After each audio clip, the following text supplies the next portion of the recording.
Hello, future doctors. Welcome to Synapse, your ultimate NEET preparation platform.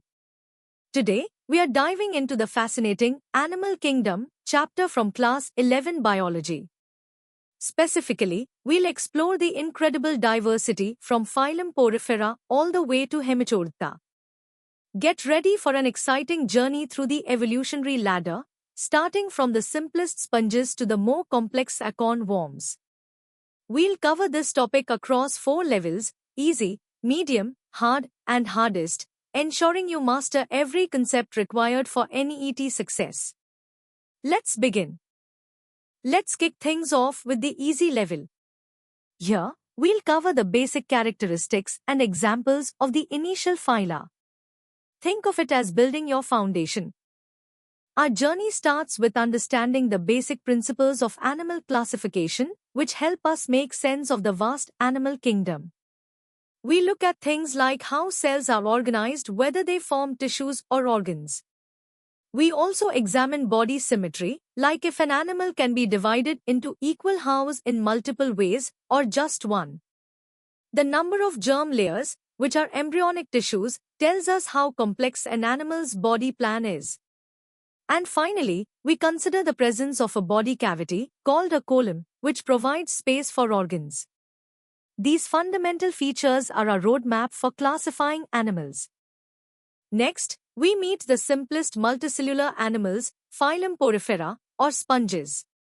Imagine a living filter that's a sponge. They have a cellular level of organization, meaning their cells work together but don't form true tissues.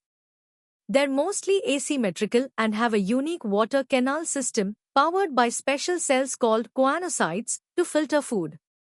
Then we have phylum Cnidaria, like jellyfish and corals. These show a tissue level of organization and radial symmetry.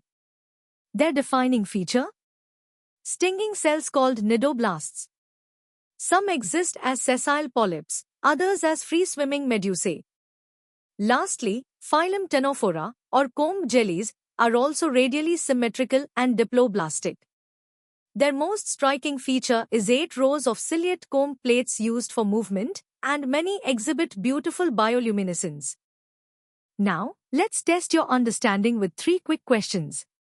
First, which phylum among Porifera, Cnidaria, and Ctenophora shows a cellular level of organization?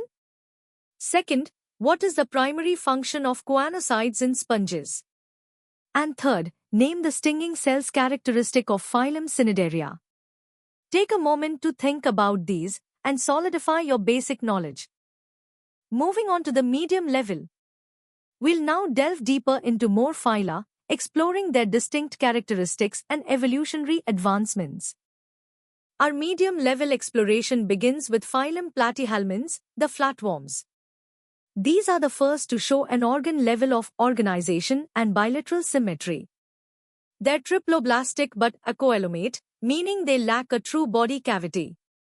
Many are parasites like tapeworms, equipped with hooks and suckers, and have specialized flame cells for excretion. Following them are phylum Aschelminths, the roundworms. They have an organ system level of organization and a pseudocoelom, a false body cavity. They're characterized by a complete digestive system and separate sexes. Think of common roundworms like Ascaris. Next up is phylum Annelida, the segmented worms, like earthworms.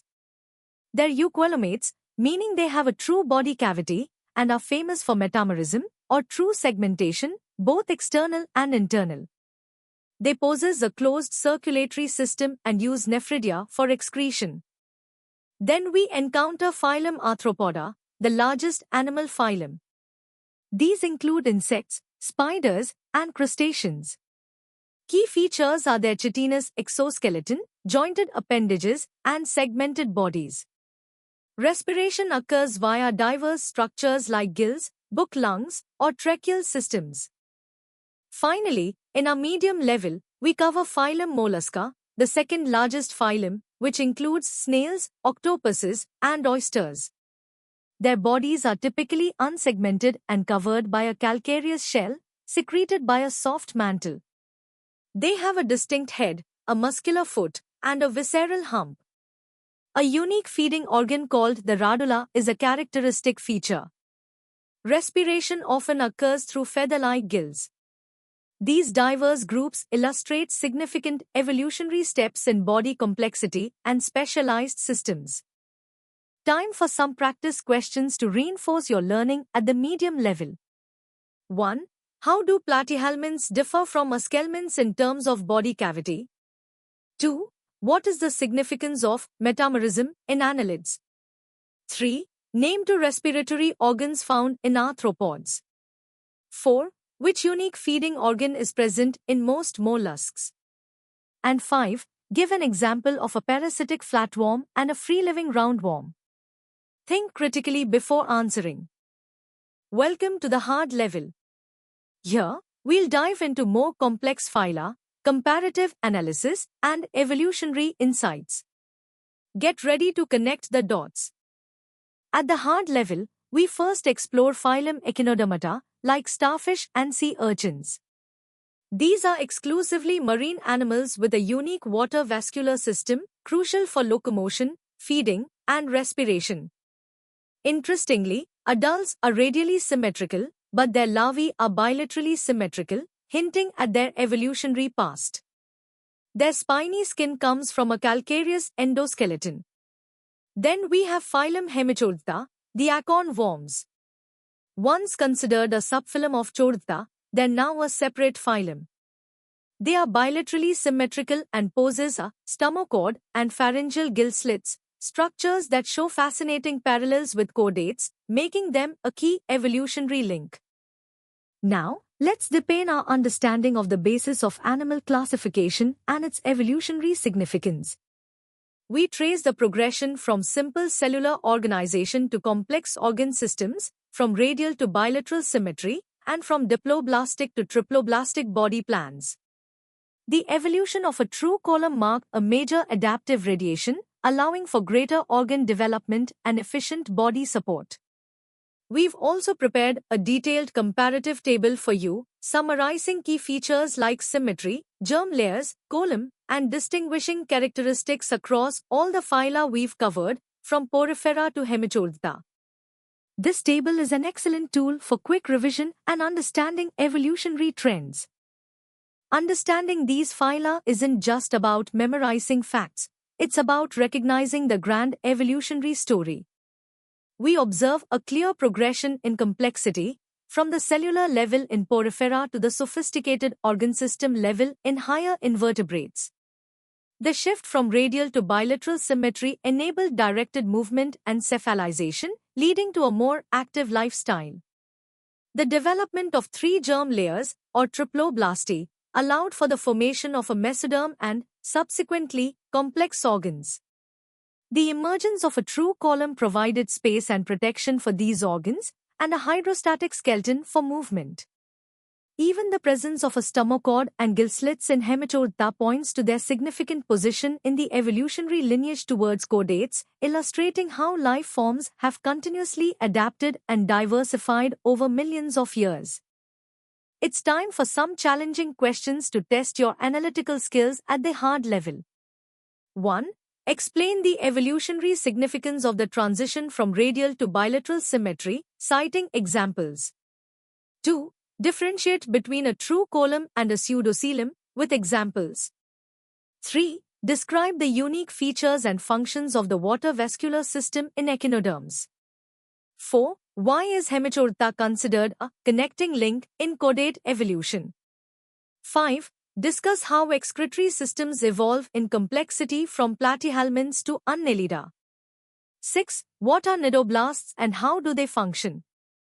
And finally, 7. Analyze the statement, all triploblastic animals are bilaterally symmetrical, but not all bilaterally symmetrical animals are triploblastic.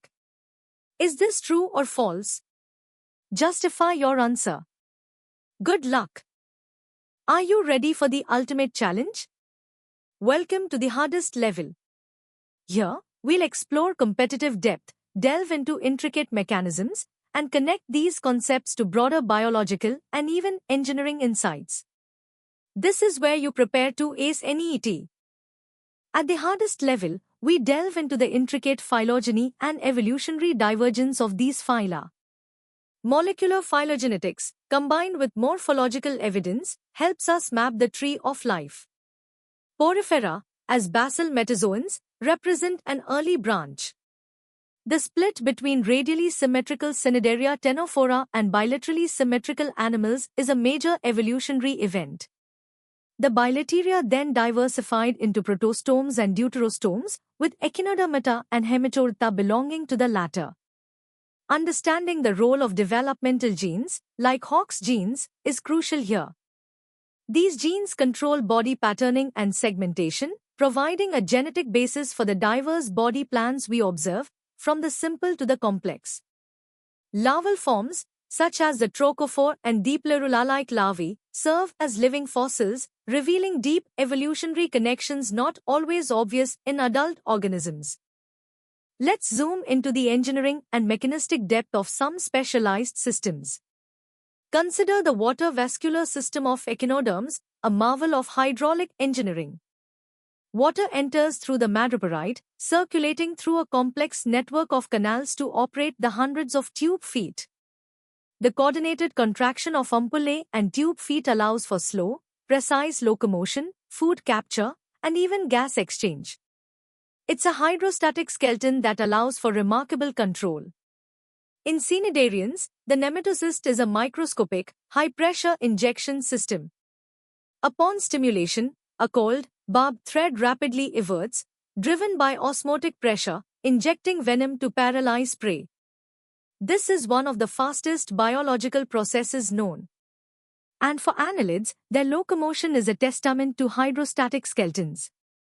Through rhythmic contractions of circular and longitudinal muscles acting against coelomic fluid, they achieve peristaltic movement, enabling efficient burrowing and crawling. We also explore the diversity in osmoregulation and excretion. From the simple flame cells, protonephridia, of platyhelminths, which primarily function in osmoregulation, to the more advanced nephridia, metanephridia, of annelids, which are true excretory organs, we see a clear progression. While Malpighian tubules in arthropods are highly efficient, they represent a different evolutionary path. Reproductive strategies are equally diverse: asexual budding and fragmentation in lower forms, hermaphroditism, and separate sexes. Many phyla exhibit complex life cycles with distinct larval stages, like the planula larva of cnidarians or the Bipinnaria larva of echinoderms, which aid in dispersal and reduce competition between young and adult forms. Parasitic life cycles, such as those of Taenia and Ascaris, show extreme adaptations for survival within a host. Finally, let's appreciate the immense ecological roles and economic importance of these phyla. Sponges are vital filter feeders, purifying water and providing microhabitats. Coral reefs, built by cnidarians, are marine biodiversity hotspots, crucial for ocean health. Annelids, especially earthworms, are the farmers of the soil, enhancing fertility and aeration. Arthropods, the most diverse group, are indispensable as pollinators, pest controllers, and a major food source, though some are significant disease vectors. Mollusks provide food, pearls, and contribute to marine ecosystems as filter feeders and grazers. Echinoderms play key roles in benthic communities, regulating algal growth and influencing sediment composition. Even the less conspicuous hemichordates contribute to marine sediment dynamics. Understanding these roles highlights the interconnectedness of life and the impact these invertebrates have on our planet and human society. Now, let's tackle the first 5 questions of the hardest level. 1. Analyze the concept of pseudocoelom in Aschelminths. How does its functional significance compare with the acoelomate condition of platyhelminths and the eucoelomate condition of Annelida? 2. Discuss the evolutionary advantages conferred by the development of a complete digestive system, as first seen in Aschelminths, compared to the incomplete system found in cnidarians and platyhelminths. 3. Explain the phenomenon of metagenesis in Obelia. What are the adaptive benefits of having both polyp and medusa stages in its life cycle? 4. The presence of pharyngeal gill slits in both Hemichorta and Chorta is often cited as evidence for their evolutionary relationship. Elaborate on this claim, considering other shared and differing features. And 5. Compare and contrast the mechanisms of locomotion in a typical annelid and an echinoderm, highlighting the unique anatomical and physiological adaptations involved in each. Let's continue with the remaining 5 questions for the hardest level. 6. Describe the structure and function of Malpighian tubules in arthropods, and briefly compare their excretory role with that of Nephridia in annelids. 7. How do the various respiratory organs found in arthropoda reflect adaptations to different habitats and lifestyles? 8. Discuss the role of the chitinous exoskeleton in arthropods. What are its advantages and disadvantages, particularly in relation to growth? 9. While both Cnidaria and Ctenophora are diploblastic and radially symmetrical, they are placed in separate phyla. Justify this classification by highlighting their key distinguishing features. And finally, 10. Explain how the unique characteristics of the mantle and radula contribute to the ecological success and diversity of phylum Mollusca. These questions will truly test your comprehensive understanding. That brings us to the end of our deep dive into phylum Porifera to Hemichorta. We've covered everything from basic classification to advanced evolutionary and mechanistic insights. Remember, consistent practice and conceptual clarity are your keys to success in NEET. For more such engaging and comprehensive educational content, visit synapse.omaps.in. Don't forget to subscribe to our channel for regular updates and more amazing biology lessons. Keep learning, keep growing, and keep pushing towards your NEET dreams. See you in the next session.